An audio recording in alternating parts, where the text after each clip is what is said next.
முட்டை பணியாரம் கார பணியாரம் எப்படி செய்கிறதுன்னு ஒரு சின்ன டிப்ஸு. அதுக்கு தேவையானது பச்சை மிளகாய், கருவேப்பிலை, வெங்காயம், கடலை எண்ணெய், முட்டை,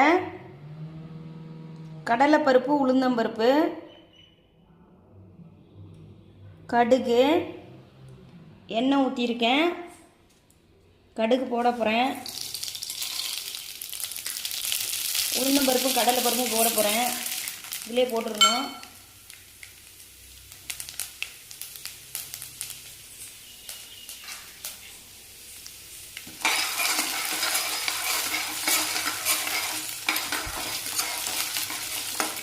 கொஞ்சம் லைட்டாக செவரட்டும். கடுகு எல்லாம் பொரிஞ்சு வரட்டும் படப்படன்னு.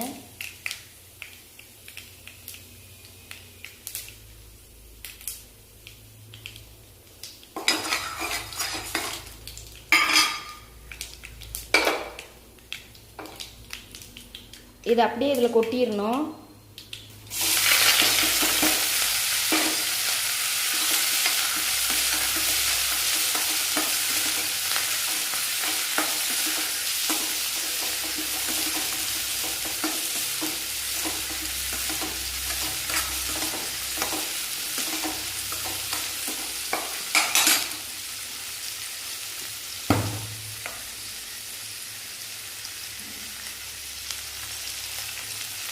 இதுக்கு தேவையான அளவு உப்பு போட்டுக்கணும், தூள் உப்பு.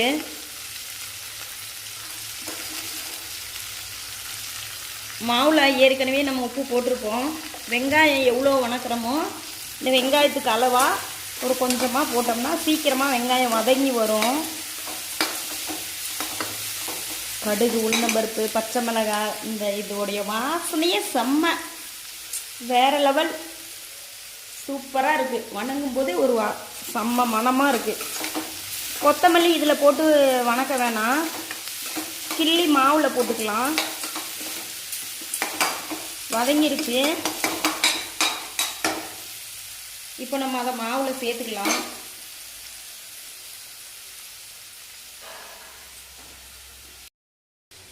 இதில் 3 முட்டை உடச்சி ஊற்றிருக்கேன். தேவையான அளவு மாவு இதில் சேர்த்துக்கலாம்.